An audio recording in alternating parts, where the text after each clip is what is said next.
Assalamualaikum warahmatullahi wabarakatuh. Selamat pagi, salam sejahtera untuk kita semua. Pertemuan ke-13 untuk mata kuliah kewirausahaan membahas tentang pertumbuhan bisnis atau business growth. Di sini saya akan membahas yang pertama tentang pengertian dan konsep dari pertumbuhan bisnis, kemudian cara menumbuhkan bisnis, dan yang ketiga adalah faktor pertimbangan dari pertumbuhan bisnis. Nah, dari sisi pengertian, pertumbuhan bisnis atau business growth adalah bagian dari target manajemen. Dengan tumbuhnya perusahaan, ini tentunya akan dapat menghasilkan lebih banyak uang bagi pemegang saham. Nah, pertumbuhan juga penting dalam kaitan dengan daya saing. Dalam bersaing, bisnis yang lebih besar tentunya selangkah lebih maju daripada perusahaan yang lebih kecil, terutama karena memiliki sumber daya dan kemampuan yang lebih baik untuk merebut peluang dan mendominasi pasar. Nah, pertumbuhan bisnis ini mengacu kepada peningkatan skala operasi. Nah, beberapa indikator yang menunjukkan bahwa perusahaan itu sedang tumbuh. Yang pertama, produksi. Perusahaan menghasilkan lebih banyak output karena peningkatan kapasitas produksi. Dan kedua, penjualan dan keuntungan. Perusahaan menjual lebih banyak barang, berkontribusi positif terhadap peningkatan pendapatan dan laba. Yang ketiga, dari sisi jumlah perusahaan, seiring pertumbuhan perusahaan dibutuhkan tentunya lebih banyak pekerja. Kemudian jumlah pelanggan. Jika jumlah pelanggan meningkat, perusahaan dapat menjual lebih banyak produk dan mendorong untuk meningkatkan produksi. Dan yang terakhir adalah nilai perusahaan. Untuk perusahaan yang go public, perusahaan yang tumbuh melihat harga sahamnya naik, sehingga mengikuti atau meningkatnya dari kapitalisasi pasar. Mengapa pertumbuhan bisnis itu penting? Ada beberapa alasan mengapa bisnis itu ingin tumbuh. Menumbuhkan bisnis adalah bagian dari target manajemen. Salah satunya adalah ingin memperluas bisnis ke pasar baru, sehingga tentunya dapat meningkatkan nilai kepada pemegang saham. Kemudian nilai diciptakan ketika pertumbuhan meningkat.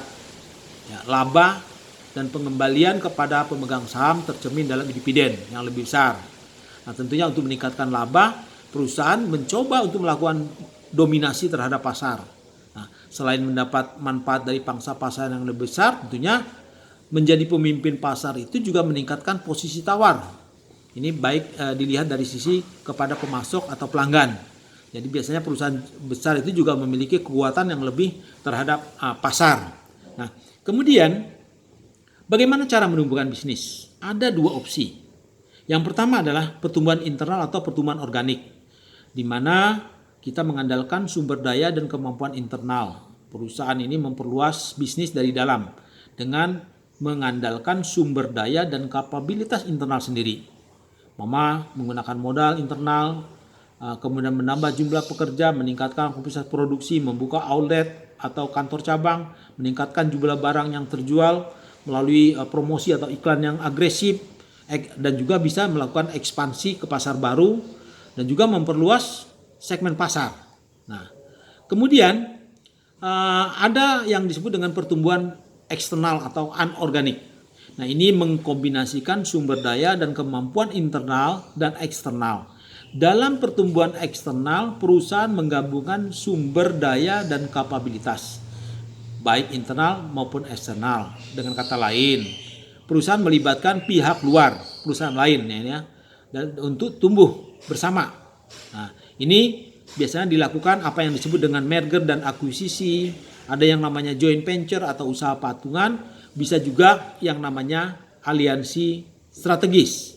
Nah, beberapa bentuk dari integrasi tersebut, dalam kaitan dengan integrasi bisnis, ada yang namanya horizontal, ada yang namanya vertikal, ada yang namanya konglomerat, kemudian ada yang namanya integrasi horizontal, ya. Dan ini adalah berbagai bentuk bagaimana melakukan pertumbuhan bisnis eksternal. Nah, kemudian saya juga ingin menjelaskan tentang kaitan dengan aliansi strategis. Nah, dalam kaitan dengan aliansi strategis ini adalah adanya suatu perjanjian antara dua atau lebih perusahaan untuk berbagi sumber daya dalam kaitan dengan melaksanakan suatu proyek yang spesifik, yang tentunya yang saling menguntungkan. Nah, aliansi strategis ini berbeda dengan usaha patungan, ya. Yang terakhir adalah suatu badan hukum yang terpisah, sedangkan aliansi strategis ini tidak.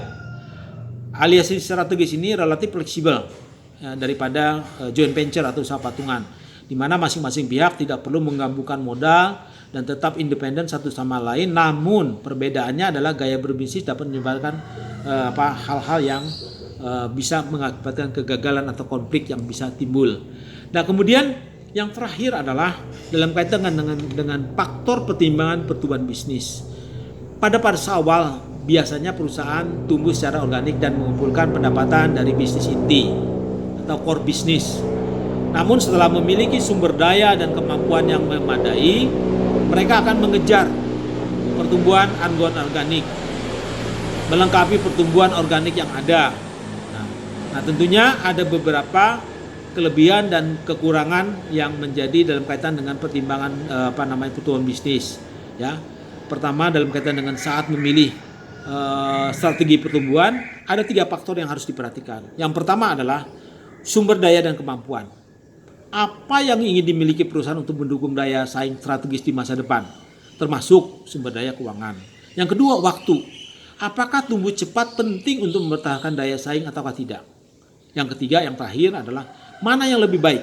Ya, tujuan adalah aspek tujuan. Mana yang lebih baik untuk mempertahankan target jangka panjang perusahaan? Apakah itu tumbuh secara eksternal atau internal? Demikian yang bisa saya sampaikan. Wabillahi taufiq wal hidayah. Wassalamualaikum warahmatullahi wabarakatuh.